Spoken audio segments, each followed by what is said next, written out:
പക്ഷെ ഹാസ്യത്തില് കലയും രാഷ്ട്രീയം എല്ലാം ഉണ്ട്, സ്റ്റാൻഡപ്പില് ഹാസ്യമുണ്ട് അല്ലെ. അപ്പൊ എന്തായാലും നമ്മുടെ അതൊന്നുകൂടെ പറയണം. എനിക്ക് ഈ ഷൂട്ടിംഗ് ഫ്ലോറിന്റെ മതിൽ എഴുതി വെക്കാനുള്ളതാണ്. എന്നേക്കാൾ ഒരു വയസ്സ് മൂത്തവനൊക്കെ എന്നെ അങ്കിൾ എന്നൊക്കെ വിളിക്കും. ഇവിടെ അങ്ങനെ എന്തെങ്കിലും ഇല്ല, എന്നെ പൊതുവെ ചേച്ചീന്നും ആന്റീന്നും രചനയെ നാട്ടുകാർ എന്തൊക്കെ വിളിക്കണ്ടെന്ന് ഫസ്റ്റ് കിട്ടുന്നവർ ചിലപ്പോ സഹായിച്ചായിരിക്കും അല്ലേ?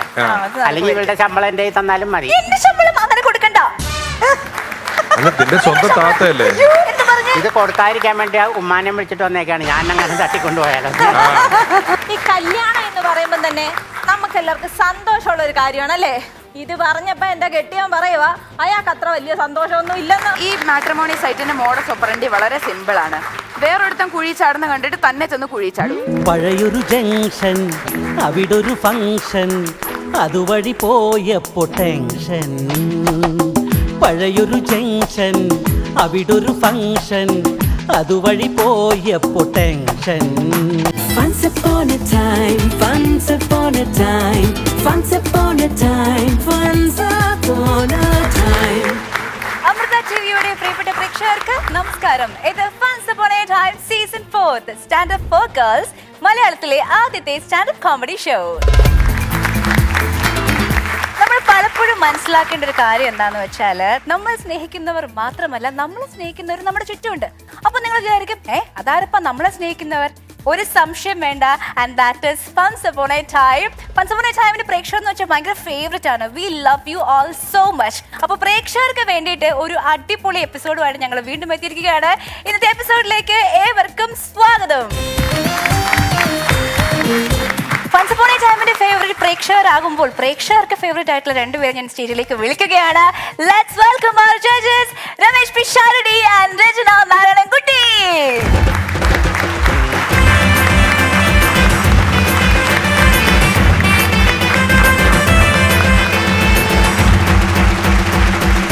അതെ, അതായത് രമേശ് ഏട്ടൻ സാഹിത്യം എഴുതും, ഹാസ്യം, കല, കുറച്ച് രാഷ്ട്രീയം. കലയപ്പെട്ടതല്ലേ ഇതെല്ലാം?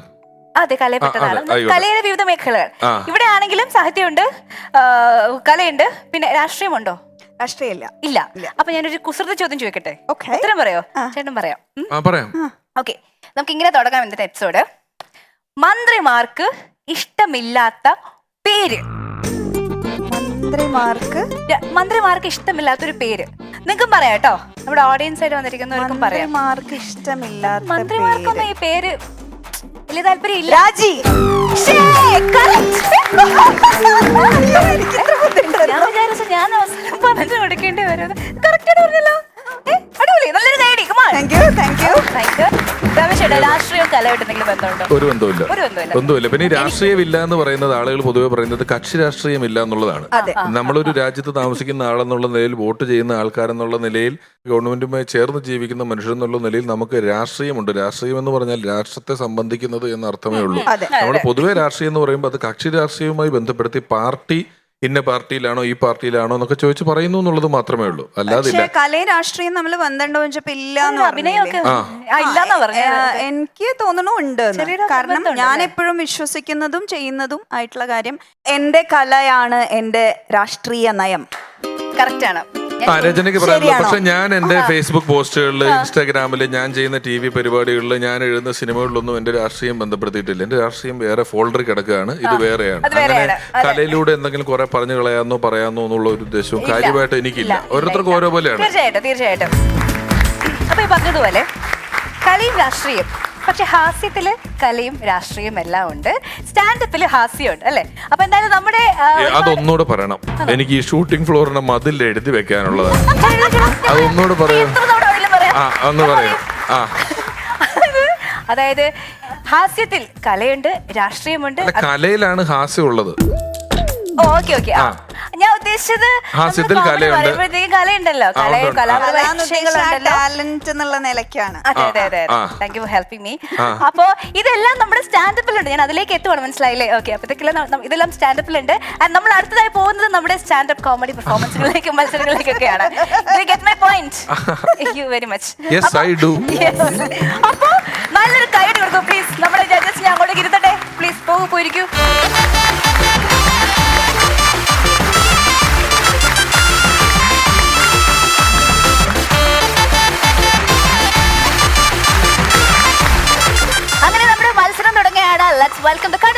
ശ്രീലക്ഷ്മി ആൻഡ് നിത്യ.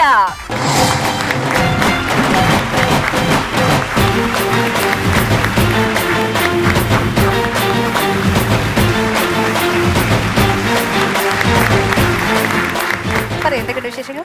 നല്ല വിശേഷമുണ്ട്. നിങ്ങളുടെ സ്റ്റാൻഡപ്പ് കോമഡി വീഡിയോസ് ഒക്കെ കണ്ട എല്ലാവരും എന്ത് പറഞ്ഞു? സ്കൂളിലൊക്കെ എല്ലാവരും എന്ത് പറഞ്ഞു? സ്കൂൾ ഞാൻ കോളേജിലായിക്കോട്ടെ, സോറി, എന്താ ശ്രീലക്ഷ്മിനെ കാണുമ്പോ സ്കൂളിലാണ്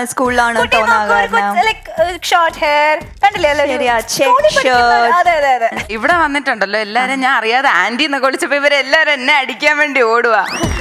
ഞാൻ ഇവര് തമ്മിലുള്ള ഇത് കുറയും, അപ്പൊ ഇവര് ചേച്ചിമാരായി എനിക്ക്.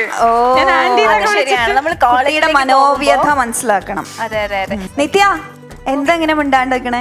ഒന്നുമില്ല, ഉഷാറല്ലേ? ആലോചിച്ചാ ഞാൻ ആന്റിയാണോ ചേച്ചിയാണോ? അതല്ലേ സത്യത്തിൽ സംഭവിച്ചത്. ചെറുതായിട്ട് ആക്ച്വലി എന്താണ്, ആന്റിയാണോ ചേച്ചിയാണോ? ചേച്ചിയാണ്. ഓക്കെ, അതെങ്ങനെയാ ടാഗ് ഏതോ ഒരു ആന്റിയുടെ ചേച്ചിയാണെന്ന്. എന്നേക്കാൾ ഒരു വയസ്സ് മൂത്തവനൊക്കെ എന്നെ അങ്കിൾ എന്നൊക്കെ വിളിക്കും. ചില പലയിടത്തും ഉണ്ട്, അങ്ങനെ അനുഭവിക്കാറുണ്ട് ഞാൻ. അയ്യോ, ഇവിടെ അങ്ങനെ എന്തേലും ഇല്ല, എന്നെ പൊതുവെ ചേച്ചീന്നും ആന്റിന്നും വല്യമ്മേന്നും രജനെ നാട്ടുകാർ എന്തൊക്കെ വിളിക്കണ്ടെന്ന്.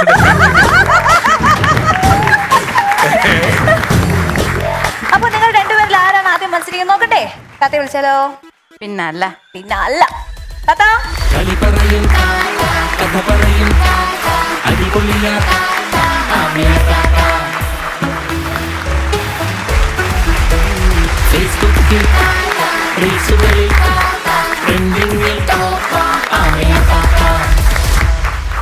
അല്ല, ഈ കഥ വായിച്ചു കൊടുക്കുന്നതിന് മുമ്പ് യെസ്, എൻ്റെ ഒരു പ്രശ്നമുണ്ട്, അതൊന്ന് സോൾവ് ചെയ്തിട്ടോളാം. താത്തക്ക് എന്തെങ്കിലും പ്രശ്നമുണ്ടെങ്കിൽ അത് തീർത്തിട്ട് മതി ഇനി ഇവിടെ ഷൂട്ടിംഗ്. അതെ, അത് എൻ്റെ ഫോണിലേക്ക് ഒരാൾ വിളിച്ചിട്ട് അനാവശ്യമായിട്ട് ഇങ്ങനെ കുറെ കാര്യങ്ങൾ പറഞ്ഞുകൊണ്ടിരിക്കുക. കുറെ നാളായി ഇങ്ങനെ. എപ്പോഴും നമ്മള് കേശവമാമനാണോ? അല്ലല്ല, ഇവിടെയുള്ള ആരുമല്ല. നമ്മൾ എന്തെങ്കിലും കാര്യങ്ങൾ ചെയ്തുകൊണ്ടിരിക്കുമ്പോൾ പെട്ടെന്ന് ഇങ്ങനെ ഫോൺ വരും, കുറെ കാര്യങ്ങൾ പറയും. അപ്പൊ അവന്റെ കോളങ്ങ് റെക്കോർഡ് ചെയ്തിട്ട് പോലീസ് സ്റ്റേഷനിൽ കൊണ്ട് പരാതി കൊടുക്കും. അതിന് മോശപ്പെട്ട കാര്യങ്ങളൊന്നും പറയണല്ല, അതല്ലേ കുഴപ്പം. മോശപ്പെട്ട കാര്യങ്ങൾ പറയുന്നില്ല, ശല്യം ചെയ്യുന്നു അങ്ങനെ വെറുതെ വിളിച്ച് വർത്താനം നമ്മുടെ ഫോണിലേക്ക് ഇങ്ങനെ ഓരോ കാര്യങ്ങൾ വിളിച്ച് ഇങ്ങനെ പറഞ്ഞുകൊണ്ടിരിക്കും. അപ്പൊ ഒരു കാര്യം ചെയ്യൂ, നമുക്ക് ആ താത്തയ്ക്ക് ഇപ്പൊ ഒരുപാട് കോണ്ടാക്ട്സ് ഒന്നും ഉള്ളതല്ല, പതിയെ ആ സിം അങ്ങ് മാറി വേറൊരു നമ്പർ എടുത്താൽ ഈ പ്രശ്നം തീരും. അയ്യോ, സിം മാറ്റാൻ പറ്റൂല. കാരണം ഈ ബാങ്കിൽ കൊടുത്തേക്കണ ഈ സിമ്മാണേ. കാശ് ഇതിനകത്തേക്ക് വരണമെങ്കിൽ ബാങ്കിൽ നിന്നല്ലേ വരുള്ളൂ. അല്ല, അതിന് കുഴപ്പമില്ല. നമ്മൾ പുതിയ നമ്പർ എടുത്ത ശേഷം KYC അപ്ഡേറ്റ് ചെയ്യാൻ പോകുമ്പോ ബാങ്കിൽ പോയിട്ട് നമ്മുടെ നമ്പർ മാറി ഈ നമ്പർ ആക്കണമെന്ന് ബാങ്കുകാരോട് ഇനി തൊട്ടുള്ള എല്ലാ കോണ്ടാക്ട്സും ഈ നമ്പർ വേണമെന്ന് പറഞ്ഞ് ബാങ്കിൽ നമ്പർ കൊടുത്താൽ അവരത് ശരിയാക്കി തരും. അല്ല, അത് ശരിയാവൂല. അതേ ശരിയാവൂല. എന്താ പ്രശ്നം? ബാങ്കിൽ നിന്നാണ് വിളിച്ചോണ്ടിരിക്കണേ, ലോൺ അടയ്ക്കാൻ പറഞ്ഞിട്ട്. അപ്പൊ അതിപ്പോ നമുക്കൊന്നും ചെയ്യാൻ പറ്റില്ല, ലോൺ അടയ്ക്കാൻ മാത്രമേ പറ്റുള്ളൂ. അതെ അല്ലേ? ഇവരെ ഇപ്പൊ എളുപ്പമുള്ള ഒരു കഥ കൊടുത്താൽ ഇവരാരെങ്കിലും സഹായിക്കും ചിലപ്പോ. അതെ, ഫസ്റ്റ് കിട്ടുന്നവർ ചിലപ്പോ സഹായിച്ചായിരിക്കും അല്ലേ? അല്ലെങ്കിൽ ഇവരുടെ ശമ്പളം എന്റെ തന്നാലും മതി. അങ്ങനെ കൊടുക്കണ്ട. അല്ല, നിന്റെ സ്വന്തം താത്തയല്ലേ? ഒന്നുകൂടി കേൾക്കാൻ പറ്റുമോ? എന്റെ ശമ്പളമല്ലേ നിന്നെ കൊടുക്കണം? നിന്റെ സ്വന്തം താത്തയല്ലേ ഡയാനെ? ഇത് കൊടുക്കാതിരിക്കാൻ വേണ്ടി ഉമ്മാനെ വിളിച്ചിട്ട് വന്നേക്കാണ്, ഞാൻ അങ്ങനെ തട്ടിക്കൊണ്ടുപോയാലോ. അപ്പൊ ഞാൻ ഏതെങ്കിലും കഥയിലേക്ക് പോവാം. മക്കളെ ഒളിഞ്ഞു നോക്കരുത്, കൃത്യമായിട്ട് എന്നെ കേട്ട് നിന്നോളണം. അമ്പലത്തിൽ ഇടയ്ക്ക കൊട്ടാൻ വരുന്ന ആളെ വീട്ടിൽ കൊണ്ടുവന്ന് ഇടയ്ക്ക കൊട്ടിക്കുക എന്നായിരുന്നു അയാളുടെ ഹോബി. അയാൾ ആ നാട്ടിലെ വലിയ മാടമ്പിയും സർവോപരി ഗുണ്ടയുമായിരുന്നു. അമ്പലത്തിൽ ഉത്സവത്തിന് നൃത്തം ചെയ്യാൻ വന്ന നർത്തകിയെ അയാൾ വീട്ടിൽ കൊണ്ടുവന്ന് ഉമ്മറത്ത് നിർത്തി നൃത്തം ചെയ്യിച്ചു. ദേഷ്യം വന്ന നർത്തകി അയാൾക്ക് നേരെ ചിലങ്ക വലിച്ചെറിഞ്ഞു. ആ നാട്ടിലേക്ക് ഉത്സവത്തിന് കഥാപ്രസംഗം നടത്താൻ ഗാനഭൂഷണം സതീഷ് കൊച്ചിനും ഗിരീഷ് കൊച്ചിനും എത്തുന്നു. പരിപാടി നടക്കുന്ന നാട് ഏതാണെന്നോ ആ നാട്ടിലെ കഥ തന്നെയാണ് ഞങ്ങൾ പറയുന്നത് എന്നുള്ള രീതി അവർ അവിടെ വെച്ച് പ്രഖ്യാപിക്കുന്നു. അവർ ആ നാടിൻ്റെ കഥ പറയുന്നു. അവിടുത്തെ 2 പ്രധാന കുടുംബങ്ങളുടെ കഥ. മാടശ്ശേരി തമ്പി അഥവാ പരമനാറി. എന്നാൽ സിനിമ പ്രൊഡ്യൂസർ ചെയ്യാൻ തീരുമാനിച്ച ശങ്കർദാസിന് ആ കഥ ഇഷ്ടപ്പെട്ടില്ല. അപ്പോൾ ശങ്കർദാസിൻ്റെ ബാല്യ സുഹൃത്തും നോവലിസ്റ്റുമായ അംബുജാക്ഷൻ മറ്റൊരു കഥ പറയുന്നു. വിറകുവെട്ടുകാരൻ്റെ മകളെ സ്നേഹിച്ച തയ്യൽക്കാരൻ്റെ കഥ. അയാളുടെ പ്രശസ്തമായ നോവൽ ചിറകൊടിഞ്ഞ കിനാവുകൾ. 3 സിനിമ. ഇതിലാരാണ് 3 സിനിമയും പറയാൻ പറ്റുന്ന ആള്? കൈപൊക്കിക്കോളൂ. നിത്യക്ക് പറയാൻ തോന്നുന്നുണ്ടല്ലോ. പറയാം. ഒരെണ്ണല്ല, ആദ്യം 3 എണ്ണം ആര് പറയാൻ പറ്റും നോക്കട്ടെ. Sreelakshmi, any idea? ലൈക്ക് കണ്ട് ഇതിന്റെ സീൻസ് ഒക്കെ ഓർമ്മ വരുന്ന പേരില്ല, ഓർമ്മ വരുന്നില്ല. ഒരു പേര് ഓർമ്മ വരണില്ല. അല്ല, സിനിമയ്ക്ക് അവര് പേരിട്ടുണ്ട്. ശരി, അപ്പൊ ഒരെണ്ണം അറിയാവുന്ന ആൾ ആദ്യം പറയൂ. പറയൂ. ദേവാസുരം. ഓക്കെ, അത് കറക്റ്റാ. ദേവാസുരം, ഭാനുമതി ചിലങ്ക വലിച്ചെറിഞ്ഞ പടം കറക്റ്റ് ആണ്. പിന്നെ കഥ പറയാൻ കൊച്ചിൻ സതീഷ് കൊച്ചിനും മറ്റേ ഇവനും ഗാനഭൂഷണം സതീഷ് കൊച്ചിനും ഗാനഭൂഷണം ഗിരീഷ് കൊച്ചിനും. കണ്ടിട്ടുണ്ട്, പക്ഷെ പേര് ഓർമ്മ വരുന്നില്ല. ആ സിനിമ ക്ലൂകൾ തന്നു തുടങ്ങും. ആ ഒരു കോട്ടയുമായിട്ട് ബന്ധപ്പെട്ട ഒരു കോട്ടയുമായിട്ട് അതിന് ബന്ധമുണ്ട്. ഒരു മണവാളനുമായിട്ട് ബന്ധമുണ്ട്. അത് വളരെ പുതിയതാണ്. ആ, നീ കൂടുതൽ പറയാൻ പറ്റൂല. ഇനിയിപ്പോ അതെ. പറഞ്ഞാ മതിയല്ലോ. പുതിയ അത് തീയത്ത് കോട്ട. ശരി, അത് കഴിഞ്ഞിട്ടുള്ള കഥ. പ്രൊഡ്യൂസർ ശങ്കർദാസിന് ആ, ആ. ഇത് ഇഷ്ടപ്പെടുന്നില്ല. ചിറകൊടിഞ്ഞ കിനാവുകൾ, കൂട്ടുകാരൻ. രാമായണമായിട്ട് ബന്ധമുണ്ട്. അല്ല, ഇവിടെ വെറുതെ 100 രൂപ കൊടുക്കണമെന്ന് പറഞ്ഞ് അത് മേടിക്കാൻ വന്നതാന്നൊക്കെ പറഞ്ഞിട്ട് വന്നത്. വരുന്നുണ്ട്. അതെ അതന്നെ. ലൈക്ക് ശ്രീനിവാസനാണ് കഥ പറയുന്നത്, അതൊക്കെ അറിയാം, പക്ഷെ സിനിമയുടെ പേരാണ് കിട്ടാത്തത്. അതിലൊരു മുഴയെ പറ്റി ഒരു നല്ല പാട്ടുണ്ട്. ഇടത് ചെവിക്കടിയിൽ പുതിയൊരു വലിയ മുഴ, ചിലര് പറഞ്ഞതവിടെ വന്നത് ഭാഗ്യമുഴ, ഞാൻ കാണാത്ത ഭാഗത്തീ മുഴ, നാട്ടാർ കാണുന്ന ഭാഗത്തീ മുഴ, കിട്ടിയാ മാറാത്ത വ്യാധി മുഴ. അതെ, അതെ, അതെ. ആ, സീതേനെ തട്ടിക്കൊണ്ടുപോയ ഒരാളുടെ പേരൊക്കെ ഉണ്ട്. അതെ, അതെ. ഞാൻ അതെ. കുറേ നേരം ഒരു രാക്ഷസന്റെ പേരൊക്കെ ഉണ്ട്. രാവണപ്രഭു. correct answer. ഏയ്, അതെ. ഒരു കാര്യം ചെയ്യും, നമ്മുടെ കൂടെ വന്ന ഇന്ന് ഡയാനയുടെ അമ്മയ്ക്ക് അവസരം കൊടുക്കുകയാണ്. ഡയാനയുടെ അമ്മ ഈ സിനിമയുടെ പേര് പറയും. അഴകിയ രാവണൻ. അടിപൊളി, കയ്യടി. Correct, correct. ഇനി രണ്ടാമത്തെ പടം പറ. പുതുക്കോട്ടയിലെ പുതുമണവാളൻ. അടിപൊളി. ഇപ്പൊ ഡയാനയുടെ ഉമ്മ ഇവിടെ വന്ന് പെർഫോം ചെയ്യുന്നതായിരിക്കും. അതെ. നിങ്ങൾ വയ്ക്കാം. വാ. വാ. അന്തം വിട്ടിരിക്കുകയാണ്. ദേ കേറി വന്നു. ആണ്ടേ.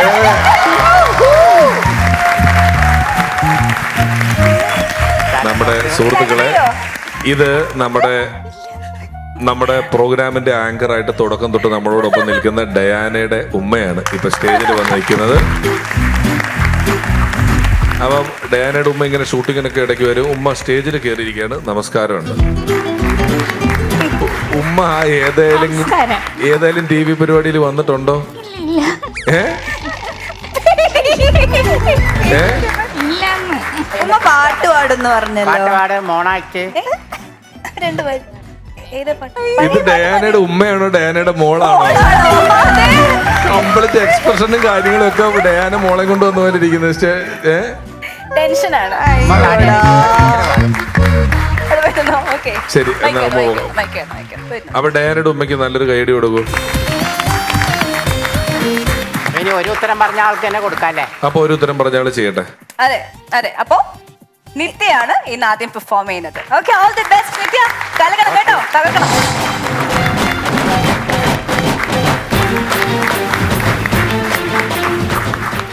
ഹായ്, ഹലോ, ഞാൻ നിത്യ പ്രവീൺ, തിരുവല്ലയിൽ നിന്ന് വരുന്നു. നമ്മുടെ ജീവിതത്തിന് 2 ഘട്ടങ്ങളാണുള്ളത്. ഏതാണെന്നറിയാവോ? 1 കല്യാണത്തിന് മുന്നും, 2 കല്യാണത്തിന് ശേഷവും. ഈ കല്യാണം എന്ന് പറയുമ്പോൾ തന്നെ നമുക്ക് എല്ലാവർക്കും സന്തോഷമുള്ള ഒരു കാര്യമാണല്ലേ? ആ, ഇത് പറഞ്ഞപ്പോ എന്റെ കെട്ടിയവൻ പറയുവാ അയാൾക്ക് അത്ര വലിയ സന്തോഷമൊന്നും ഇല്ലെന്ന്. ഈ സന്തോഷം എന്ന് പറയുമ്പോൾ പല വിധത്തിലാണ്. ഇപ്പം കല്യാണം കഴിക്കാൻ വന്ന ചെറുക്കൻ്റെ പെണ്ണിന്റെ വീട്ടുകാർക്കാണെങ്കിൽ 2 കുടുംബങ്ങൾ ഒന്നിക്കുന്നു എന്നുള്ള സന്തോഷം. ഇവരുടെ കൂട്ടുകാർക്കാണെങ്കിൽ 2 എണ്ണം അടിക്കാന്നുള്ള സന്തോഷം. പിന്നെ ചില അമ്മാവന്മാരുണ്ട്, അവർക്കാണെങ്കിൽ നാളത്തെ സദ്യ കൊണ്ടിട്ട് എങ്ങനെ കുറ്റം പറയാന്ന് ആലോചിച്ചുള്ള സന്തോഷം.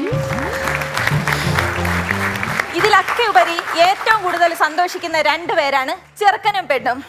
അപ്പോഴും എൻ്റെ കെട്ടിയവൻ വന്നിട്ട് പറഞ്ഞ് അത് അവൻ്റെ ഒടുക്കത്തെ സന്തോഷമായിരിക്കുമെന്ന്. എന്നിട്ട് തന്നെ ഈ മരങ്ങോടൻ്റെ അടുത്തുനിന്ന് നൈസായിട്ട് ഞാനിങ്ങ് മാറിയിരുന്നു. എന്തിനാ വെറുതെ നമ്മുടെ ഉള്ള സന്തോഷം കളയാൻ നിൽക്കുന്നത്? അതിനാവശ്യമുണ്ടോ? ഈ ഉണ്ടവന് ഇല കിട്ടാഞ്ഞിട്ടും ഉണ്ണാത്തവന് പാ കിട്ടാഞ്ഞിട്ടും ഇത് 2 കിട്ടിയവന് വേണ്ടാന്ന് തോന്നിപ്പോവും. അതാണ് കല്യാണം എന്ന് പറയുന്നത്. ഇത് പറഞ്ഞപ്പോഴേട്ടോ ഞാൻ ആലോചിച്ചത് എൻ്റെ ചേച്ചിയുടെ കല്യാണം.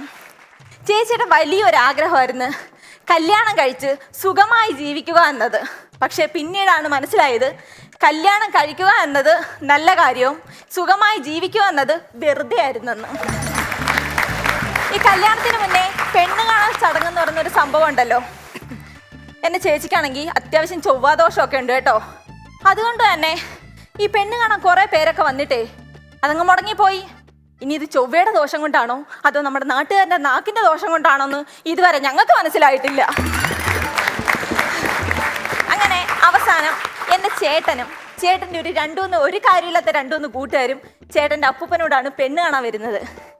ഈ പെണ്ണ് കണ്ടൊക്കെ കഴിഞ്ഞ് കഴിയുമ്പം നമ്മുടെ കാരണവന്മാരായിട്ട് ചോദിക്കുന്ന ഒരു ചോദ്യം ഉണ്ടല്ലോ, ചെറുക്കനും പെണ്ണിനും എന്തെങ്കിലും സംസാരിക്കാനുണ്ടോന്ന്. ഇത് കേട്ടതും ഞങ്ങളുടെ ജാനു അമ്മ അടുക്കള എന്നോണ്ട് എനിക്ക് സംസാരിക്കാനുണ്ടോന്ന്. മാമൻ ചോദിച്ച അമ്മയ്ക്ക് എന്തോ ചെറുക്കനോട് സംസാരിക്കാനുള്ളത്. എനിക്ക് ചെറുക്കനോടല്ല, ചെറുക്കൻ്റെ അപ്പൂപ്പനോടാ സംസാരിക്കാനുള്ളതെന്ന്.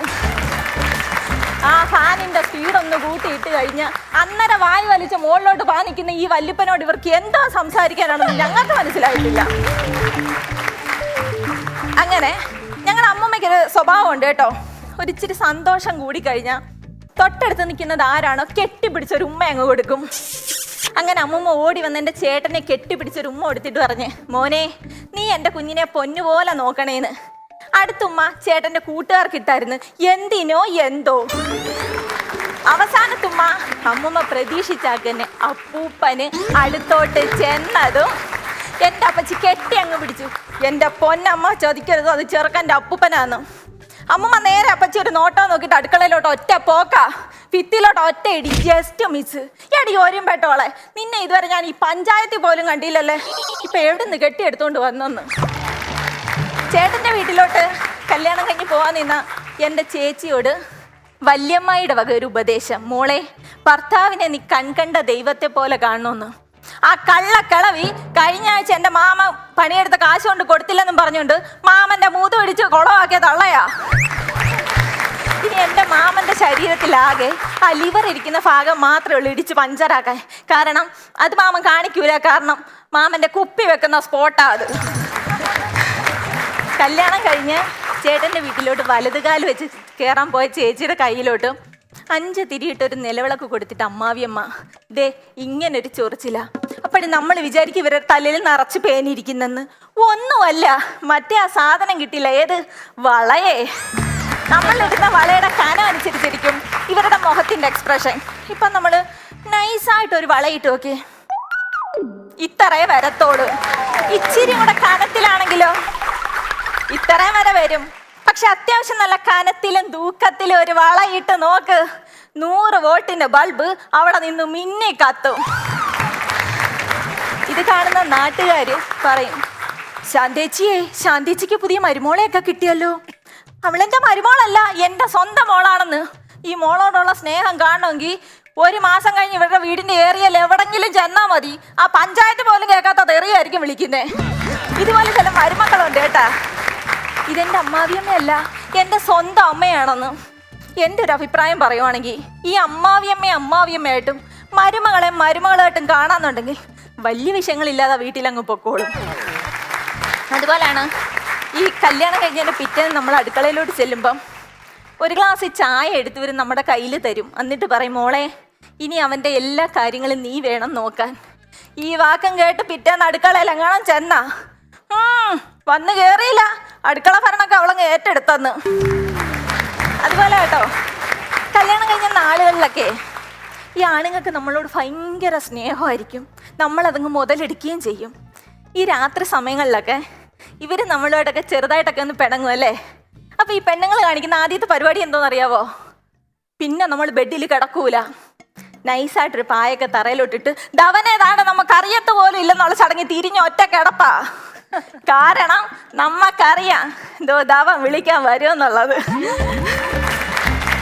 10 മിനിറ്റ് കഴിയണ്ട, മോളെ ചക്കരെ പൊന്നെ തേനേന്ന് പറഞ്ഞു വരും.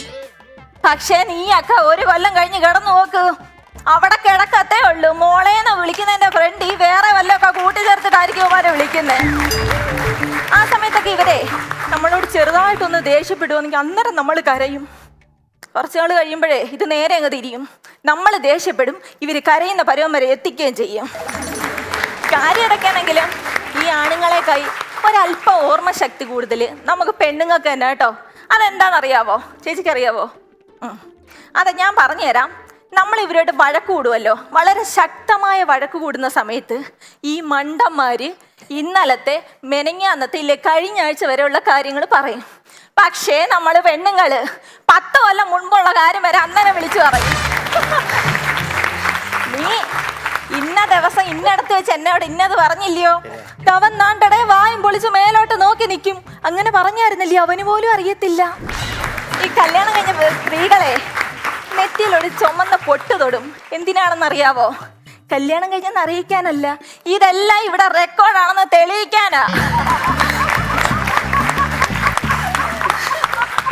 കല്യാണത്തിന് മുന്നൊക്കെ ഇവര് നമ്മളെ ഒരു 10, 15, 20 പ്രാവശ്യമൊക്കെ വിളിക്കാറുണ്ടല്ലേ. പക്ഷേ ഇപ്പൊ ഇവന്റെയൊക്കെ ഒരു കോള് കാണണമെങ്കിൽ മഷിയിട്ട് നോക്കിയാൽ പോലും കാണത്തില്ല. ഇപ്പൊ തന്നെ ഞാൻ പറയുവാണെങ്കിൽ എൻ്റെ ഹസ്ബൻഡ് ആദ്യ സമയത്തൊക്കെ ഞാൻ വിളിക്കുമ്പം എന്നാടി വിളിച്ചേ എന്നൊരു ചോദ്യമോ എനിക്കാണോ ചോറ് ഞങ്ങൾ കയറി വരും. ഓഹോ, അപ്പൊ ഞാൻ വിളിച്ചത് നിങ്ങൾക്ക് ഇഷ്ടപ്പെട്ടില്ല. എടി ഞാൻ അതുകൊണ്ട് പറഞ്ഞല്ലേ, മനസ്സിലായി, എനിക്ക് മനസ്സിലായി. ഇനി ഞാൻ നിങ്ങളെ വിളിക്കൂല, ഫോൺ അങ്ങ് കട്ട് ചെയ്യും. പക്ഷെ ഞാൻ അന്തസ്സുള്ളോളാ, വിളിക്കൂല കേട്ടാ, നൈസായിട്ട് മെസ്സേജ് അയക്കും. എന്നാലും ചേട്ടാ എന്നോട് ഇങ്ങനെ ചെയ്തല്ലോ, നേരത്തേക്ക് എന്നാ സ്നേഹമായിരുന്നു ചേട്ടനെന്ന്. അതുകൊണ്ട് ഇപ്പം വിളിക്കുമ്പം എന്നാടി എന്നുള്ള ചോദ്യം മാറ്റിയിട്ട് ആ പറയടി എന്നുവരെ ആയിട്ടുണ്ട്. ഈ ആണുങ്ങൾ ജോലിയൊക്കെ കഴിഞ്ഞ് വീട്ടിലോട്ട് വരുമ്പം ആദ്യം ശ്രദ്ധിക്കുന്ന ഒരു കാര്യം എന്താണെന്നറിയാവോ? ഈ പെണ്ണുങ്ങളുടെ മുഖം എങ്ങനെ ഇരിക്കുന്നു എന്നുള്ളതായിരിക്കും. നമ്മളിപ്പോൾ ചിരിച്ച് സന്തോഷമായിട്ടൊക്കെ ഇരിക്കുവാണെങ്കിൽ ആ ഇന്നത്തെ ദിവസം കുഴപ്പമില്ല, സന്തോഷമാണല്ലോ, വലിച്ചിറക്കി കെട്ടിയാണോ നിന്ന് നോക്ക്, അന്ന് അവൻ്റെ കാര്യം കട്ട പുകയാ, ഒരു മാറ്റവും ഇല്ല. ചില ഭാര്യമാരുണ്ട് ഈ ഭർത്താക്കന്മാരോട് പിണങ്ങി കഴിഞ്ഞു കഴിഞ്ഞാൽ പിന്നെ ആഹാരം കഴിക്കൂല. പക്ഷെ എന്നെ ആ കൂട്ടത്തിൽ കൂട്ടരുത്, ഞാൻ ആഹാരം കഴിച്ച അയാളെ മുടിപ്പിക്കും. സത്യമായിട്ടുള്ള കാര്യമോ, അയാൾ അങ്ങനെ ചോദിക്കാൻ നിൽക്കണ്ട. ഈ പൂമുഖവാദികൾ സ്നേഹം വിടർത്തുന്ന പൂന്തിങ്കളാകുന്നു ഭാര്യ എന്ന് കരുതി കല്യാണം കഴിക്കാതിരിക്കുന്ന ആരെങ്കിലും ഉണ്ടെങ്കിൽ എൻ്റെ പൊന്നണ്ണ വെറുതെയാ.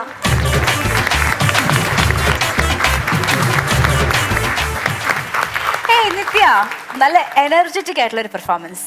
പിന്നെ ഒരു കാര്യം ഞാൻ ഇപ്പോഴാണ് ശ്രദ്ധിച്ചത്, നല്ല ചിരിയാട്ടോ, നല്ല ചിരിച്ച് നല്ല രസമായിട്ട് നല്ല പ്രസന്റബിൾ ആയിട്ട് പ്രസന്റ് ചെയ്ത്.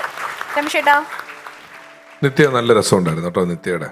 നിത്യയുടെ ചില സമയത്തൊക്കെ നമ്മളൊരു അവതരണം എന്നുള്ളത് മാറിയിട്ട് ചില ആൾക്കാർ വന്ന് അവനവന്റെ ജീവിതകഥ നമ്മോട് പറയല്ലേ, അവന് ഞാൻ എന്നൊക്കെ പറയുന്നതിന് ഭയങ്കര ആത്മരോക്ഷം കൊണ്ടും വികാരങ്ങൾ ഉൾക്കൊണ്ടും ഒക്കെയാണ് അവതരിപ്പിച്ചത്. വളരെ നന്നായിട്ട് തോന്നി. എല്ലാ കഥകളും വർക്കൗട്ടായി. അത്യാവശ്യം കുറെ സ്ഥലങ്ങളിൽ നല്ല ചിരികളൊക്കെ ഉണ്ടായിരുന്നു. ഗംഭീരമായി. നിത്യ നല്ല പെർഫോമൻസ് ആയിരുന്നു. സ്റ്റാൻഡപ്പ് കോമഡി എന്നുള്ളതിനേക്കാൾ ഉപരി ഒരു മൂവ് അപ്പ് കോമഡി പോലെ എനിക്ക് തോന്നി. വളരെ മൂവ് ചെയ്ത് നിത്യയുടെ ബോഡി ലാംഗ്വേജ് വളരെ ജെനുവിൻ ആണ്. ഉള്ളിലൊന്ന് വെച്ചിട്ട് വേറെ പുറത്ത് കാണിക്കുന്ന, അങ്ങനെ അയ്യോ ഇത് പറയണല്ലോ എന്ന് പറഞ്ഞിട്ട് പറയാൻ ശ്രമിക്കുന്ന കുറെ ആൾക്കാരുണ്ട്. പക്ഷെ അതൊന്നുമല്ല, എന്താണോ പറയാൻ ഉദ്ദേശിക്കുന്നത് ബോഡിയിലും അതേപടി വരുന്ന ഒരു വ്യക്തിയാണ്. അപ്പൊ അതൊരു പ്ലസ് പോയിന്റ് ആണ് നമുക്ക്. എല്ലാം വളരെ ഇഷ്ടപ്പെട്ടു Nithya. Very beautiful, very positive. ജീവിതത്തിൽ നിന്നൊക്കെ പറക്കിയെടുത്ത കുറെ സംഭവങ്ങൾ ഇങ്ങനെ പറയണത് പോലെ അല്ലേ? വീട്ടിൽ നിന്ന് കൊണ്ടുവന്ന ശരിക്കുള്ളതാണ് അതൊക്കെ. വീട്ടിലൊക്കെ നടന്ന സംഭവങ്ങളാണോ? ചേച്ചി എന്ന് ഉദ്ദേശിച്ചതാണ് നമ്മൾ സ്വന്തം നമ്മൾ തന്നെയാണെന്ന് തോന്നണല്ലേ? ചേച്ചി എന്നുള്ള ബ്രാൻഡ് അങ്ങോട്ട് കൊടുത്തെന്ന് മാത്രമേ ഉള്ളൂ. നമ്മുടെ അതെ അതെ. ഇപ്പൊ എന്തായാലും നല്ല രസം, നന്നായിരുന്നു. ഇനി ഇതുപോലത്തെ കഥകളൊക്കെ ആയിട്ട് വാ കേട്ടാ. നല്ല പെർഫോമൻസ് ആയിരുന്നു നിത്യ. All the best. പിന്നെ അറിയാം. ഓക്കെ, ഇനി നമുക്ക് അടുത്തതായി ശ്രീലക്ഷ്മിയുടെ പെർഫോമൻസ് കാണാം.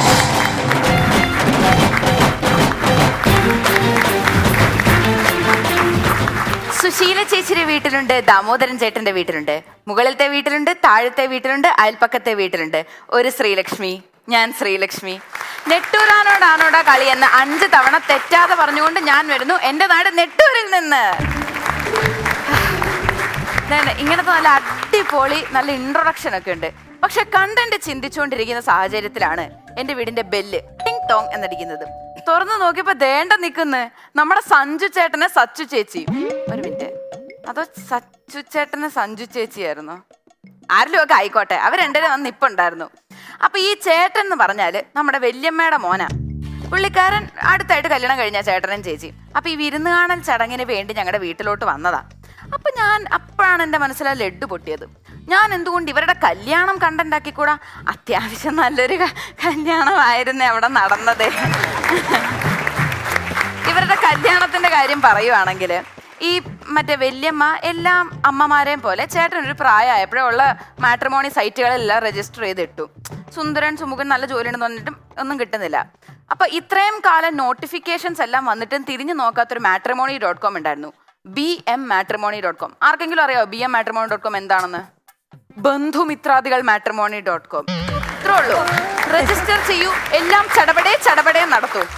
ഇതിന്റെ ഈ മാട്രിമോണി സൈറ്റിന്റെ മോഡസ് ഓപ്പറൻഡി വളരെ സിമ്പിൾ ആണ്. വേറൊരുത്തൻ കുഴി ചാടുന്ന കണ്ടിട്ട് തന്നെ ചെന്ന് കുഴി ചാടൂ, അതല്ല. വേറൊരുത്തന്റെ കല്യാണത്തിന് പോകും, സ്വന്തമായി കല്യാണം കഴിക്കൂ. അതാണ് ഇതിന്റെ ഒരു സെറ്റപ്പ്. അപ്പോൾ അങ്ങനെ എൻ്റെ വല്യമ്മ എൻ്റെ ചേട്ടനെയും കൊണ്ട് 2 കല്യാണത്തിന് തികച്ചു പോകേണ്ടി വന്നില്ല. പേര്, നാള്, ജാതകം എന്തിനു പറയുന്നു, കല്യാണം ആലോചിച്ചേട്ടെന്ന് ചോദിച്ചപ്പോൾ എന്ന് വെച്ചാൽ ഇമോജി വരെ 2 പേരും ഒന്നിച്ച് അത്രയും മാച്ച് ആയ ഒരു ചെക്കനെ പെണ്ണെ കണ്ടുപിടിച്ച് ഇവരും കല്യാണം കഴിച്ചു. അപ്പോൾ BM മാട്രിമോണി വഴി ഒരു സക്സസ്ഫുൾ കല്യാണവും കൂടി നടത്തിയ സന്തോഷത്തിൽ നമ്മുടെ ബന്ധുമിത്രാദികൾ കല്യാണത്തിന് പോവുകയാണ്. അപ്പോൾ ഈ കല്യാണത്തിനുണ്ടല്ലോ ഒരു നമ്മുടെ വല്യച്ഛൻ, അതായത് ചേട്ടൻ്റെ അച്ഛൻ ഒരു കൂട്ടുകാരനെ വിളിച്ചിരുന്നു, ഗോപാലൻ ചേട്ടൻ. പുള്ളിക്കാരനെ കുടുംബത്തോടെ വിളിച്ചെങ്കിലും പുള്ളിക്കാരനും ഭാര്യയും മാത്രമേ വന്നുള്ളൂ, അമ്മ അച്ഛനെയോ പിള്ളേരെയോ ഒന്നും കൊണ്ടുവന്നില്ല. അപ്പം നമ്മുടെ വല്യച്ഛൻ ചെന്ന് ചേട്ടനോട് ചോദിക്കും, ഗോപാല, സാധനം മാറിപ്പോയി, എന്റെ ഗോപാല, നിന്നോട് കുടുംബത്തെ കൂട്ടിയല്ലേ വരാൻ പറഞ്ഞത്, മക്കളെയും പേരൻസിനൊക്കെ കൊണ്ട്, നീ എന്താ ഒറ്റയ്ക്ക് വന്നത്? എന്റെ ചേട്ടാ, നിങ്ങളുടെ മകന്റെ മരുമോളുടെ സേവ് ദ ഡേറ്റ് ഞാനൊന്ന് എൻ്റെ വീട്ടിലെ TV-യിലിട്ടു. അടുത്ത 3 ദിവസത്തേക്ക് എനിക്ക് എൻ്റെ പിള്ളേരുടെ മുഖത്ത് നോക്കാൻ പറ്റിയിട്ടില്ല. അപ്പോഴേ തുണി ഡേഞ്ചർ ലെവലിലായിരുന്നു. ഇനി കല്യാണത്തിന് എന്താവും എന്നുള്ള അവസ്ഥ അറിയാത്തത് കൊണ്ടാണ് മക്കളെ കൊണ്ട് വരാത്ത അത്രേ. അതാണെന്നേ ഇക്കാലത്ത് സേവ് ദ ഡേറ്റിന്റെ ഒക്കെ ഒരു അവസ്ഥ ഇതാ. പണ്ടൊക്കെ ചെളി പിടിച്ച് നല്ല എന്താ പറയാ ചേറായിട്ട് കിടന്ന സ്ഥലങ്ങളൊക്കെ ഇപ്പൊ ലൊക്കേഷൻസാ save the date, aesthetic locations. അവിടെയൊക്കെ ചെന്നാ ഫോട്ടോഷൂട്ട്. കഴിഞ്ഞ ദിവസം തന്നെ ഞങ്ങളുടെ അമ്പലക്കുളത്തിൽ ഒരു പെണ്ണും ചെക്കനും മുങ്ങിപ്പോകാൻ പോകുന്നുണ്ട്. എൻ്റെ അമ്മൂമ്മയാണെങ്കിൽ നാട്ടുകാരെ എല്ലാം വിളിച്ചു വരും. നാട്ടുകാരെ ഫയർഫോഴ്സിനൊക്കെ വിളിച്ചപ്പോൾ എന്താ സേവ് ദ ഡേറ്റ് ഷൂട്ടിംഗ് നടക്കുമായിരുന്നു. അതിനേലും രസം ക്യാമറാമാൻ 2 മൈൽ അപ്പുറത്ത് ലോങ് ഷോട്ട് എടുക്കുമായിരുന്നു. ആ അമ്മൂമ്മ ഓങ്ങി ഒരെണ്ണം കൊടുക്കാത്തത് വളരെ നല്ലത്. എനിക്ക് തോന്നുന്നു അതവിടെ കൊടുക്കണമായിരുന്നു. ഇച്ചിരി ഇതൊക്കെ പഠിക്കുന്നതല്ല. നിങ്ങൾ ആരെങ്കിലും പറഞ്ഞാൽ വിശ്വസിക്കും? ഈ സേവ് ദ ഡേറ്റ് കാരണം ഒരു തൊഴിൽ തന്നെ മറ്റേ എന്താ പറയുക ഭീഷണിയിലാണെന്ന് പറഞ്ഞാൽ തെങ്ങേറ്റക്കാരുടെ തൊഴിൽ. ഇപ്പൊ സേവ് ദ ഡേറ്റിനൊക്കെ ഒന്നെങ്കിൽ ക്യാമറാമാൻ ഇല്ലെങ്കിൽ ചെക്കനും പെണ്ണും തെങ്ങിന്റെ മുകളിൽ തന്നെയാ. ഇറങ്ങുമ്പോൾ 2 തേങ്ങയും കൊണ്ടാണ് ഇറങ്ങുന്നത്. പിന്നെ തെങ്ങേറ്റക്കാരന് മുകളിൽ ചെന്ന് എന്ത് പറിക്കാനാ? മറ്റേ വെള്ളക്കോ, അത് താഴെ വീഴുമല്ലോ, പറിക്കേണ്ട ആവശ്യമില്ലല്ലോ. പക്ഷെ എൻ്റെ താത്ത സത്യം പറയല്ല, പണ്ടൊക്കെ എന്ത് ഈസി ആയിരുന്നൊരു കല്യാണം. വരച്ചൊരു കല്യാണക്കുറി, ഒരു നിശ്ചയം, കല്യാണം, വേണമെങ്കിൽ റിസപ്ഷൻ, തീർന്ന പരിപാടി. ഇപ്പോഴൊക്കെ എന്തോരം ചടങ്ങാ. ഇതുകൊണ്ടൊന്നും എനിക്ക് പ്രശ്നമില്ല കേട്ടോ, എൻ്റെ അമ്മയ്ക്കാണ് ഇതിനെല്ലാം പ്രശ്നം. അമ്മ എപ്പോഴും പറയും, എൻ്റെ ദൈവമേ, കാലം കൂടും തോറും ചെലവും ചടങ്ങും ഇങ്ങനെ കൂടിക്കൊണ്ടിരിക്കുക. എൻ്റെ വീട്ടിൽ ഒരെണ്ണം വളർന്നു വരുന്നുണ്ടല്ലോ, ഇതിനൊരെണ്ണത്തെ കണ്ടുപിടിക്കാമെന്ന് ഞാൻ പറയുകയും ചെയ്തു. ഇപ്പോഴാണ് ഇത് വല്ല എള്ളോളം തരി കല്യാണവും കൊണ്ട് പോയിരുന്നെങ്കിലോ എന്ന് ഞാൻ ആലോചിക്കുന്നത്. പക്ഷെ അമ്മ ഒരിക്കലും പേടിക്കേണ്ട ആവശ്യമില്ല. ഞാൻ അങ്ങനെ ഒരിക്കലും പോയില്ല. അമ്മ പറയുന്ന ആളെ മാത്രമേ ഞാൻ കല്യാണം കഴിക്കുള്ളൂ. പക്ഷെ ആരെ പറയണം എന്നുള്ള കാര്യം അത് ഞാൻ തീരുമാനിക്കും. അത് കൈ കടത്തണ്ട അതില്. അങ്ങനെ നിങ്ങൾ ആരും എന്നെ ഓർമ്മിപ്പിക്കാത്ത എന്താ? ഞാൻ ടോപ്പിക്കിൽ നിന്ന് വിട്ടുപോയില്ലേ. അപ്പൊ നമ്മുടെ ചേട്ടന്റെ കല്യാണത്തിലേക്ക് തിരിച്ചു വരാം. അപ്പൊ ഉണ്ടല്ലോ ഒരു ചേച്ചിയുടെ ഗ്രാൻഡ് എൻട്രി കല്യാണ സ്ഥലത്തോട്ട്. നമ്മുടെ മറ്റേ നമ്മുടെ പെണ്ണുണ്ടല്ലോ ചേച്ചിയുടെ കൂട്ടുകാരി പെണ്ണ് ആതിര ചേച്ചിയെ കുറിച്ച് നിങ്ങൾ അറിയണമെങ്കിൽ ആദ്യം നിങ്ങൾ നാദസ്വരത്തെ കുറിച്ച് അറിയണം. പണ്ടൊക്കെ ഒരു കല്യാണത്തിന് മുമ്പ് എന്ത് രസമായിരുന്നു.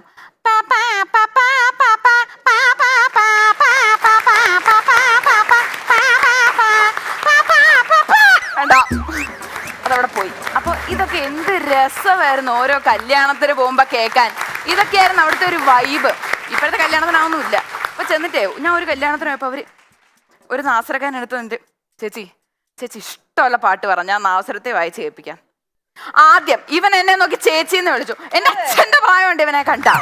അത് കൂടാതെ ഉണ്ടല്ലോ എന്നിട്ട് ഇഷ്ടമുള്ള പാട്ട് വായിച്ചു തരാത്രേ. ഇഷ്ടമുള്ള പാട്ട് വായിക്കാനാണെങ്കിൽ ഞാൻ നിന്നെ ഇവിടെ വിളിച്ചു വരുത്തേണ്ട ആവശ്യമുണ്ടോ? വല്ല സ്പോട്ടിഫൈ 200 കൊടുത്തെടുത്ത് അവർ കേൾപ്പിച്ചു തരില്ലേ എനിക്ക് സെയിം പാട്ട്? ഇവൻ ഇതേ കാര്യം ചെന്ന് അപ്പുറത്തൊരു ചേച്ചിയോട് ചോദിച്ചു, ചേച്ചി ഇഷ്ടമുള്ള പാട്ട് പറയാം. ആ ചേച്ചി പറഞ്ഞു, ജീവാംശമായി വെക്കാവോ? ഈ മണ്ടറാണെങ്കിൽ ചെന്ന് ജീവാംശമായി വായിക്കുകയും ചെയ്തു. ജീവാംശമായി വായിച്ച് തീരുന്നതിന് മുമ്പ് ഈ ചേച്ചി ആ ചേട്ടൻ്റെ ജീവിതത്തിന്റെ അംശമായിട്ട് അങ്ങോട്ട് ഇറങ്ങിപ്പോയി. ഒരു കല്യാണം അവിടെ കൂടെ നടന്നു. അപ്പോൾ ഈ ചേച്ചി ആ ചേട്ടൻ്റെ ജീവിതത്തിന്റെ അംശമായെങ്കിൽ ആ ചേച്ചി ഈ കല്യാണത്തിന് വരുന്ന ഇവിടെ ഒരു സർവനാശം വിതയ്ക്കാൻ വേണ്ടിയാണ്. എന്താണെന്നറിയോ, ഈ ചേച്ചി ഹിന്ദി സീരിയൽ സിനിമയുടെ ഒക്കെ പ്രാന്തിയ. അപ്പം അതിനകത്ത് എവിടെയോ കണ്ടു ഈ മൈലാഞ്ചിയുടെ കടുപ്പം കൂടുന്തോറും ഭാര്യയുടെയും ഭർത്താവും തമ്മിലുള്ള സ്നേഹം കൂടും അത്രേ. അപ്പൊ ഇതേ കാര്യം വന്ന് ഈ പുള്ളിക്കാരി നമ്മുടെ കല്യാണപ്പെണ്ണിനോട് പറഞ്ഞു കൊടുത്തു. അപ്പം മറ്റേ കല്യാണത്തിന് വരുന്ന ഇത് നോക്കാൻ വേണ്ടിയാണ് നമ്മുടെ ചേച്ചി ഈ കാര്യം ആതിര ചേച്ചി നോക്കിയപ്പം കല്യാണപ്പെണ്ണിന്റെ കയ്യിലെ മൈലാഞ്ചിക്ക് കട്ടി കുറവാ. തൊട്ടപ്പുറത്തെ വീട്ടിലെ റിയ ചേച്ചിയുടെ കയ്യിലെ മൈലാഞ്ചിക്കാണെങ്കിൽ എന്താ കട്ടി, നല്ല പെർമനന്റ് മാർക്കർ വെച്ച് വരച്ച പോലെ ഉണ്ടായിരുന്നു. അപ്പൊ തൊട്ട് ചേച്ചി ചേച്ചിയുടെ ജീവിത ലക്ഷ്യമാക്കി എടുത്തൊക്കെ. ഇതാണ് ഞാൻ ഈ സർവനാശം എന്ന് പറയുന്ന ഒരു കാരണമേ. ഇവരെ രണ്ടുപേരെയും തമ്മിൽ പിരിച്ചിട്ട് ചേട്ടനെ റിയ ചേച്ചിയെ തമ്മിൽ കല്യാണം കഴിപ്പിക്കാം. പോയിന്റ് പ്രൂവ് ചെയ്യണമല്ലോ നമ്മുടെ കട്ടി ദൃഢത എല്ലാം. ഇതുകൊണ്ട് വേറൊരു പ്രശ്നം ഉണ്ടായെന്താ വെച്ചാൽ ഈ മൈലാഞ്ചിയുടെ കാര്യം ഞങ്ങളുടെ മറ്റേ ഈ വല്യമ്മക്കൊരു അനിയത്തിയുണ്ട്. അനിയത്തി കേട്ടു പുള്ളിക്കാരി നല്ല കട്ടിക്ക് മൈലാഞ്ചി ഇടുകയും ചെയ്തു, സദ്യക്ക് അടിച്ച് കയറ്റും, നല്ല ഭയങ്കര വയറിളക്കോ. വല്യമ്മയുടെ അനിയത്തിയുടെ ഹസ്ബൻഡും തമ്മിലുള്ള ബന്ധം ദൃഢമായോ ഇല്ലയോ ഒന്നും ആരും അറിഞ്ഞില്ല. പക്ഷെ വല്യമ്മയുടെ അനിയത്തിയുടെ വയറും ഭക്ഷണവും തമ്മിലുള്ള ബന്ധം അത്യാവശ്യം ലൂസായി എന്നുള്ള കാര്യം എല്ലാവർക്കും മനസ്സിലായ ഒരു സത്യമായിരുന്നു. അങ്ങനെ കല്യാണത്തിന്റെ സദ്യ കഴിഞ്ഞു, ഇതെല്ലാം കഴിഞ്ഞു. ഇനിയുണ്ടല്ലോ ഈ പുള്ളിക്കാരി വേറെ ഒരു പ്രശ്നവും കൂടി ഉണ്ടാക്കി കൊടുത്തായിരുന്നു. ആ കല്യാണത്തിനൊരു ചർച്ചാ വിഷയം, വലിയൊരു ചർച്ചാ വിഷയം ഉണ്ട്. എന്താണെന്നറിയോ, ഈ പെണ്ണിന്റെ അപ്പൂപ്പൻ കൊളസ്ട്രോൾ ഷുഗർ എല്ലാം നല്ല ഗുണ്ടുമായിട്ടിരുന്ന പുള്ളിക്കാരൻ മറ്റേ കല്യാണത്തിനൊന്നും നല്ല മെലിഞ്ഞ്, എല്ലാവർക്കും അറിയണം ഈ പുള്ളിക്കാരൻ്റെ ഡയറ്റ് പ്ലാൻ എന്താ, എക്സസൈസ് എന്താ എല്ലാം. പിന്നെ എല്ലാം സത്യം അറിയുന്നത് ഈ കല്യാണപ്പെണ്ണിന്റെ കല്യാണത്തിന് ഡാൻസ് കളിക്കാൻ വേണ്ടി 3 മാസം മുമ്പേ സർപ്രൈസ് ഡാൻസ് കളിക്കാൻ വേണ്ടി 3 മാസം തൊട്ട് ഈ അപ്പൂപ്പനെ പ്രാക്ടീസ് ചെയ്യിപ്പിച്ചുകൊണ്ടിരിക്കുക ഡാൻസ്. പിന്നെ എങ്ങനെ മെലിയാതിരിക്കുന്നു പറ. ഇതേ കാര്യം അച്ഛനോടും ചെന്ന് ചോദിച്ചായിരുന്നു. അച്ഛനും കൂടെ ഡാൻസ് കളിച്ചുകൂടെ? അപ്പൊ അച്ഛന്റെ വക ഡയലോഗ് അത് ഇച്ചിരി സാഡാണ് കേട്ടോ. നിന്റെ കല്യാണം നടത്താൻ വേണ്ടി കഴിഞ്ഞ 4 മാസമായിട്ട് ഞാൻ ഡാൻസ് കളിച്ചുകൊണ്ടിരിക്കുക. ഇനി നിന്റെ കല്യാണ പന്തലിലും കൂടെ ഡാൻസ് കളിക്കാത്തതിന്റെ കുറവേ ഉള്ളത്രേ. ചേച്ചി ഈ ആഗ്രഹമൊക്കെ പോയെങ്കിലും പിന്നെ ചേച്ചിക്ക് വേറൊരു ഇതിൽ കുറെ കണ്ടന്റ് വേറെ ഉണ്ട്. ഞാൻ പിന്നെ വേറൊരു കണ്ടന്റ് ആയിട്ട് വന്ന് പറയാം. അപ്പൊ ഈ ചേച്ചിക്കുണ്ടല്ലോ, ഈ ചേച്ചിക്ക് ഭയങ്കര ആഗ്രഹമായിരുന്നു ഡെസ്റ്റിനേഷൻ വെഡിങ് നടത്തണം. ഇപ്പോഴത്തെ ട്രെൻഡ് അല്ലേ ഡെസ്റ്റിനേഷൻ വെഡിങ്. പുറത്തെവിടെയെങ്കിലും വെച്ച് വല്ല രാജ്യമോ സ്ഥലമോ വല്ല ഐലൻഡിലൊക്കെ കൊണ്ട് നടത്തണമെന്ന് ഭയങ്കര ആഗ്രഹമായിരുന്നു. അപ്പൊ ഈ ആഗ്രഹം ഈ ചേച്ചിയെന്ന് അച്ഛനോട് ചെന്ന് പറഞ്ഞു. ചേച്ചിയുടെ അച്ഛനോട്, അച്ഛാ എനിക്കൊരു ഡെസ്റ്റിനേഷൻ വെഡിങ് നടത്തണം, നല്ല പച്ചപ്പും ഹരിതാപയും ഒക്കെ ഉള്ള എവിടെയെങ്കിലും. അപ്പൊ തന്നെ കേട്ട പാതി കേൾക്കാത്ത പാതി ആ അച്ഛൻ ഉടനെ വിളിച്ച ഹോളൊക്കെ ബുക്ക് ചെയ്ത് വേണ്ടാന്ന് പറഞ്ഞു. ഉടനെ അപ്പുറത്തെ പിങ്കി ഡെക്കറേഷൻസിൽ വിളിച്ചിട്ട്, എടാ നമ്മുടെ പറമ്പിൽ ഒരു പന്തലിടണം, കൊച്ചിന്റെ കല്യാണമാണെന്ന് പറഞ്ഞു. അപ്പൊ അതെന്താ? അപ്പൊ പുള്ളിക്കാരൻ്റെ ഡയലോഗ്, അത് പിന്നെ അങ്ങനെയാ, കൊച്ചുങ്ങൾ എന്നായെങ്കിലും ആഗ്രഹം പറഞ്ഞാൽ അത് പറ്റുവാണെങ്കിൽ നമ്മളൊക്കെ ഒന്നങ്ങ് സാധിച്ചു കൊടുത്തേക്കണം, അങ്ങനത്തെ ഒരു ഡാഡിയാ ഞാൻ. അപ്പം നമ്മുടെ ചേച്ചി പറയാ, ഇതല്ല അച്ഛൻ ഞാൻ ഉദ്ദേശിച്ച്, ഒരു വയനാട് പോലത്തെ ഒരു സ്ഥലത്തൊക്കെ പോയി കല്യാണം കഴിക്കാം. അപ്പൊ അപ്പുറത്ത് നിന്ന് മുറിയിലെ അമ്മ മറ്റേ സ്വർണവും സാരിയും പബ്ലിക് റിലേഷൻസും മാത്രമാണ് നമ്മുടെ ഡിപ്പാർട്ട്മെന്റ് എന്ന് പറഞ്ഞുകൊണ്ടിരിക്കുന്ന അമ്മയുടെ വക ശരീരം. അതാവുമ്പോ പിന്നെ കുഴപ്പമില്ലല്ലോ, മറ്റേ താലം പിടിക്കാൻ വേണ്ടി പിള്ളേരെ തപ്പേണ്ട ആവശ്യമില്ല, കരടിയും പുലിയും ആനയും സിംഹവും ഒക്കെ വന്ന് നിനക്ക് താലം പിടിച്ചു തന്നോളും. അപ്പൊ പിന്നെ ഡെസ്റ്റിനേഷൻ വെഡിങ്ങിന്റെ ആവശ്യമില്ല, നേരിട്ട് ഫൈനൽ ഡെസ്റ്റിനേഷനിൽ അങ്ങോട്ട് എത്താം. അപ്പൊ ഇതെല്ലാം കഴിഞ്ഞു. പക്ഷെ ഈ ചേട്ടന് ചേച്ചിയോട് സ്നേഹമാണ് കേട്ടോ. അതുകൊണ്ട് ഇവരുടെ ഈ ഒരു റിസപ്ഷൻ, ഒരു ചേച്ചിക്ക് ഡെസ്റ്റിനേഷൻ വെഡിങ് ആണ്. പക്ഷെ അപ്പോൾ ഒരു മാൽദീവ്സ് തീമിൽ അങ്ങ് വെച്ചു, നല്ല ദ്വീപിന്റെ തീമിലൊരു വെച്ചു. അപ്പം പെട്ടെന്ന് കുറച്ച് മധ്യവയസ്കരായ ആണുങ്ങൾ കയറി വരുന്ന കണ്ടു. അതിന്റെ പുറത്ത് എഴുതി വെച്ചിട്ടൊന്നും ഉണ്ടായിരുന്നില്ല കേട്ടോ, മധ്യവയസ്കർക്ക് പ്രവേശനം ഇല്ലെന്നും പറഞ്ഞു. പക്ഷെ ഞങ്ങൾക്ക് പ്രശ്നം വന്ന എവിടെയാന്ന് വെച്ചാൽ ഇവർ കുറേ നേരം കഴിഞ്ഞ് ഫുഡിലോട്ട് തിരിഞ്ഞു നോക്കുന്ന പോലും ഇല്ല. കാരണം ക്ഷണിക്കാതെ വന്ന കല്യാണത്തിലൊക്കെ ഫുഡിനെക്കാട്ടി വേറെ ഇമ്പോർട്ടൻറ്റ് സാധനം ഉണ്ടെന്ന് എനിക്ക് തോന്നുന്നില്ല. വിളിച്ച കല്യാണത്തിൽ പോലും ഞാൻ സദ്യ അല്ലാതെ വേറെ ഒന്നും നോക്കാറില്ല, പിന്നെ വിളിക്കാത്ത കല്യാണത്തിന് എന്താ. അപ്പൊ അങ്ങനത്തെ ഒരു സാഹചര്യത്തിൽ ഞങ്ങൾ ചെന്ന് ചോദിച്ചു, അല്ലെ ആരോ ചെന്ന് ചോദിച്ചു അവരോട്, നിങ്ങൾ എന്താ ഇവിടെ എന്താ ഫുഡ് എന്താ കഴിക്കാൻ പോകാത്ത? അപ്പൊ അവര് പറഞ്ഞു, ഇവിടെ മത്സ്യബന്ധന വകുപ്പിന്റെ മീറ്റിംഗ് അല്ലേ നടക്കുന്നതെന്ന്. ആർക്കും മനസ്സിലായില്ല. പിന്നെ പുറത്തോട്ടിറങ്ങിയപ്പോഴാണ് കാര്യം മനസ്സിലായി. മത്സ്യബന്ധന വകുപ്പിന്റെ മീറ്റിംഗ് അപ്പുറത്ത് നടപ്പുണ്ട്, അത് വേറെ കാര്യം. പക്ഷേ റിസപ്ഷൻ മാൽഡീവ്സ് തീമിലായതുകൊണ്ട് റിസപ്ഷൻ ഹാളിന്റെ പുറത്ത് ചേട്ടനും ചേച്ചിയും ഇതിങ്ങനെ ഓരോ മീൻ പിടിച്ചുകൊണ്ട് നിൽക്കുന്ന ഫോട്ടോ ആയിരുന്നു. തെറ്റിദ്ധരിക്കാതിരിക്കുവോ ആരെങ്കിലും? ഈ കണ്ടന്റ് പക്ഷേ ഇത് കഴിഞ്ഞിട്ട് ഒരു ക്ലൈമാക്സ് വേണമല്ലോ. ക്ലൈമാക്സിന് വേണ്ടി ഞാൻ ചിന്തിച്ചിരിക്കുമ്പോഴാണ് എനിക്ക് എൻ്റെ അച്ഛൻ കല്യാണം കഴിക്കാൻ പോയ ചേട്ടനോട് പറഞ്ഞൊരു ഡയലോഗ് ഞാൻ ഓർക്കുന്നത്. കല്യാണ മണ്ഡപത്തിലോട്ട് കയറാൻ നിന്ന ചേട്ടനോട് അച്ഛൻ വെറുതെ വിളിച്ചിട്ട്, എടാ വന്നേ, അതെ അവിടെ ചെല്ലുമ്പോൾ പൂജാരി കുറച്ച് മന്ത്രവും കാര്യങ്ങളൊക്കെ പറഞ്ഞു തരും, അതൊക്കെ നീ കറക്റ്റായിട്ട് പറഞ്ഞാൽ വലിയ പണി കിട്ടും. അതെന്നാ ചിറ്റപ്പ അങ്ങനെ? എടാ പണി കിട്ടുമെന്ന് പറഞ്ഞാൽ കിട്ടും, നീ കൂടുതലൊന്നും ചിന്തിക്കണം, നീ പറഞ്ഞാൽ മതി അതൊക്കെ. അതെന്നാ ചിറ്റപ്പ? നിനക്കറിയണോ പണി എന്താന്ന്? എൻ്റെ കല്യാണത്തിന് ഇതേപോലെ കുറേയൊക്കെ പറഞ്ഞു തന്നിരുന്നു. എനിക്കത് കേൾക്കാൻ പറ്റിയാൽ ഞാനത് ചൊല്ലിയില്ല. ഇതോ ആ കല്യാണ പെണ്ണിന്റെ പുറകെ നിൽക്കുന്ന ഒരെണ്ണത്തെ കണ്ടോ, നിന്റെ ചിറ്റമ്മയായിട്ട് വരും അത്. അന്ന് ഞാൻ ആ പറയാത്തതിന്റെ ഫലമാണ് ഞാൻ ഇപ്പോഴും അനുഭവിച്ചുകൊണ്ടിരിക്കുന്നത്. അതും അതിന്റെ അപ്പുറത്തുള്ള ഫോട്ടോ കോപ്പിയും. ആ ഫോട്ടോ കോപ്പിയാണ് ഞാൻ. അവസാനം ഒരു കാര്യം പറഞ്ഞ് അവസാനിപ്പിക്കുകയാണ്. കല്യാണാലോചനകൾ ക്ഷണിക്കുന്ന എന്നെ പോലത്തെ ആൾക്കാർക്ക് കല്യാണാലോചന വേണമെന്നല്ല പറഞ്ഞത്.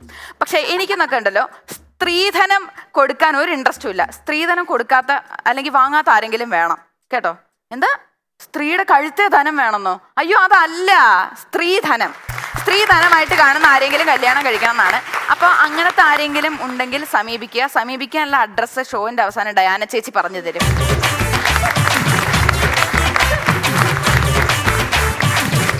ശ്രീലക്ഷ്മി, അഡ്രസ് ഇപ്പൊ പറയണോ അതോ കുറച്ച് 2-3 വർഷം കഴിഞ്ഞ് പറഞ്ഞാൽ മതിയോ? സമയമാകുമ്പോ പറയാം.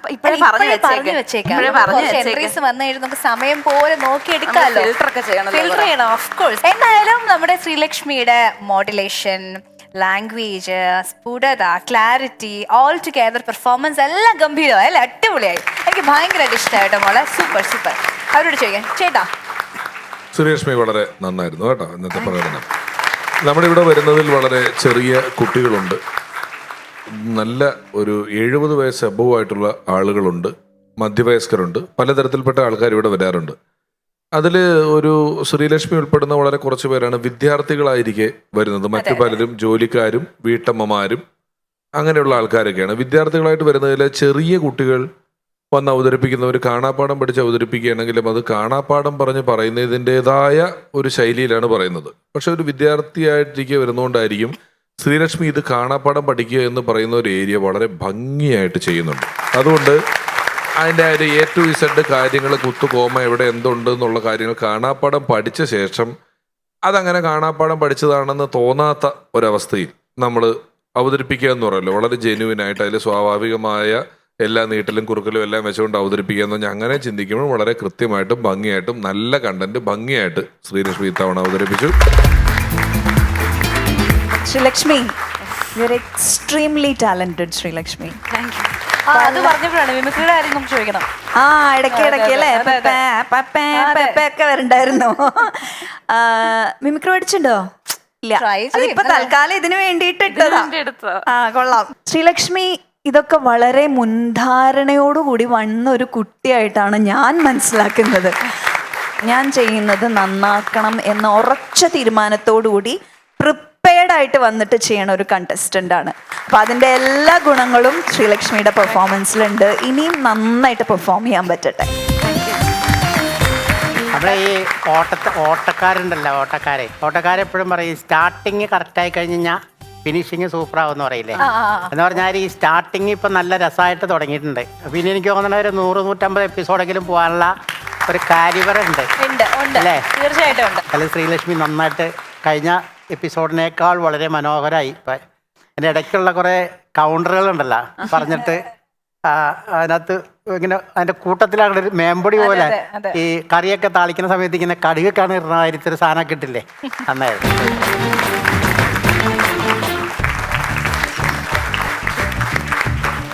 ഹായ്, നമസ്കാരം. നമസ്കാരം. പിന്നെ ഫിഷു, നാളെ എന്താ പരിപാടി? നാളെ തിരക്കാണോ? നാളെ ഇപ്പം ഷൂട്ട് കഴിഞ്ഞിട്ട് നാളെ ഫ്രീ ആണ്. പക്ഷെ നാളെ നമുക്കൊരു സദ്യ കഴിച്ചാലോ? പോയിട്ട് അടിപൊളി. എന്താ വക? എന്താ അത്? കല്യാണമാണ്. എന്നെ വിളിച്ചിട്ടില്ലല്ലോ, പിന്നെ ഞാനെങ്ങനെ വരുന്നത്? അല്ല, എന്നെയും വിളിച്ചിട്ടില്ല. സത്യത്തില് നമ്മ ഒന്നിച്ചോട് പോകുന്നു, കഴിക്കുന്നു. അയ്യോ, അതെങ്ങനെ വിളിക്കാത്ത കല്യാണത്തിനോട്ട് നമ്മൾ ഭക്ഷണം നാണോ? അയ്യേ അല്ല പിഷാരുടെ അങ്ങനെ പറയരുത്. വിളിക്കാത്ത കല്യാണം എന്ന് പറഞ്ഞൊരു കല്യാണമില്ല. കല്യാണത്തിന് വിളിയുണ്ടല്ലോ, ആൾക്കാരെയൊക്കെ വിളിക്കണല്ലേ. നമ്മളെ വിളിച്ചിട്ടില്ലല്ലോ. എന്നെ വിളിച്ചിട്ടാണ് ഞാൻ ഇങ്ങോട്ട് കയറി വന്നത്. അല്ല, അമ്മാവ ഈ ഒരു ഫ്ലോറിലെ സംബന്ധിച്ച് അമ്മാവനെ സംബന്ധിച്ചിടത്തോളം അമ്മാവനും നാണമില്ല. നമുക്ക് അങ്ങനെ അല്ലല്ലോ. പക്ഷെ ഞാൻ ഒരു കാര്യം പറയാം, എനിക്കിതൊന്നും ഇല്ലാത്ത ആളായിരുന്നു ഞാൻ. ഇപ്പോഴും ഇല്ലല്ലോ. ഈ തന്നെ ചെറുപ്പം മുതല് ഈ വിളിക്കാത്ത കല്യാണത്തിലൊക്കെ കൊണ്ടുപോയി പഠിപ്പിച്ചാണ്. ആ വീടിന്റെ മുമ്പിൽ വന്ന് വിളിച്ചാൽ പിന്നെ കൊണ്ടുപോകാണ്ടിരിക്കാൻ പറ്റും. അങ്ങനെ ഈ ഓഡിറ്റോറിയത്തിൽ കിടക്കണ കല്യാണത്തിനൊന്നും വെറുതെ വരാൻ പറ്റില്ല. എനിക്ക് അങ്ങനെ ഓഡിറ്റോറിയത്തിലല്ല, നമുക്ക് വീട്ടിലാണ്. വീട്ടിൽ അവിടെ പോയി കഴിഞ്ഞാൽ അത് എങ്ങനെയാണ് അതിന്റെ അവര് കണ്ടാ തിരിച്ചറിയില്ലേ? നമ്മളാകെ പ്രശ്നമായി പോകില്ലേ? അത് പ്രശ്നമൊക്കെ ആവുന്നു. പക്ഷെ നമുക്ക് ഈ അല്പസ്വല്പം നാണം മാനം ഇല്ലെങ്കിൽ അതൊക്കെ ഒതുക്കാവുന്ന. അതെങ്ങനെയാ നീ അത് പറയാതെ? എനിക്ക് കേൾക്കാൻ താല്പര്യമുണ്ട്, അതുകൊണ്ടാ.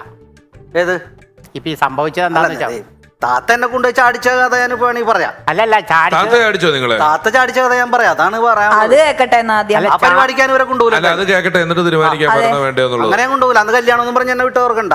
അല്ല ഞാൻ പറഞ്ഞു വിട്ടെന്ന് വെച്ചാൽ നീ പോയി ചാടാനായിട്ട് നിന്റെ അടുത്ത് ആരെങ്കിലും പറഞ്ഞ അത് ഞാൻ പറയാട്ടാ പിഷാരടി, അത് പറയാം. ആ പക്ഷെ ഇത് വേറെ, ഇത് വിളിക്കാത്ത കല്യാണമാണ്. ആ ഇത് ഞാൻ പറയാം. പറ.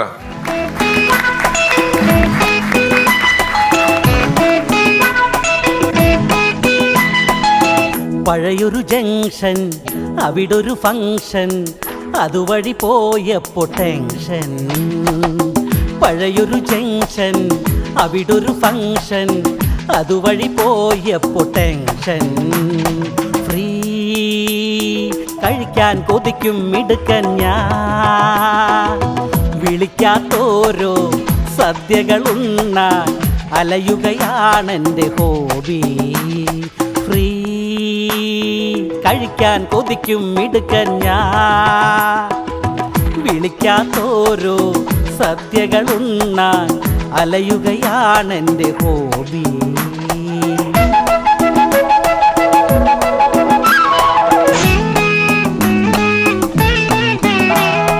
മോനെ നീ എവിടെന്നാ, ഞാനോ ചെക്കൻ്റാളാ. മോനെ നീ എവിടെന്നാ, ഞാനോ ചെക്കൻ്റാളാ. വന്നതും തിന്നതും എല്ലാം കൊള്ളാം, ഇതെന്റെ കൊച്ചച്ഛൻ്റെ അടിയന്ത്രത്തിൻ്റെ ചടങ്ങെന്നു മാത്രം. വന്നതും തിന്നതും എല്ലാം കൊള്ളാം, ഇതെന്റെ കൊച്ചച്ഛൻ്റെ അടിയന്ത്രത്തിൻ്റെ ചടങ്ങെന്നു മാത്രം. പഴയൊരു ജംഗ്ഷൻ, അവിടൊരു ഫങ്ഷൻ, അതുവഴി പോയപ്പോ ടെൻഷൻ. ശ്രീലക്ഷ്മി, നിത്യ രണ്ടുപേരുടെയും പെർഫോമൻസുകൾ കലക്കനായിരുന്നു. ഇനി ഇവരിൽ ആരാണ് ദ ബെസ്റ്റ് പെർഫോമർ എന്നറിയാം. ഒപ്പം അവരുടെ marks. Rachana.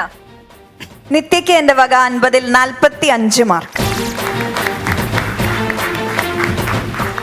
നിത്യയ്ക്ക് 50-ൽ 46 mark. 46, that makes 91 out of 100. അടിപൊളി. ഒപ്പം ഗോൾഡൻ എൻട്രി ലഭിച്ചിരിക്കുന്ന കൺഗ്രാറ്റുലേഷൻസ്. ഇനി ശ്രീലക്ഷ്മിയുടേത്. Sreelakshmi, you have got 46. 46 out of 50. 47 out of 50. 47 out of 50. That makes 93 out of 100. Congratulations. അപ്പോൾ ഇന്നത്തെ ബെസ്റ്റ് പെർഫോമർ ശ്രീലക്ഷ്മി. ഒപ്പം ഗോൾഡൻ എൻട്രി ലഭിച്ചിരിക്കുന്നു. Congratulations. ഫൺസ് upon a time season 4 മത്സരാർത്ഥികളെ കാത്തിരിക്കുന്നത് പറക്കാട് ജുവൽസ് നൽകുന്ന സമ്മാനം.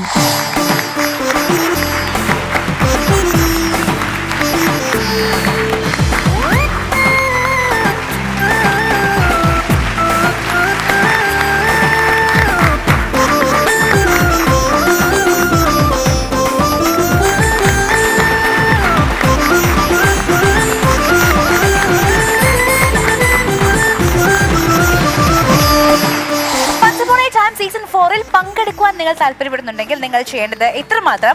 funsupponaTime@gmail.com നിങ്ങളുടെ ഡീറ്റെയിൽസ് മെയിൽ ചെയ്യുക. ഒപ്പം താഴെ കാണുന്ന വാട്സ്ആപ്പ് നമ്പറിലേക്കും നിങ്ങളുടെ ഡീറ്റെയിൽസ് അയക്കുക.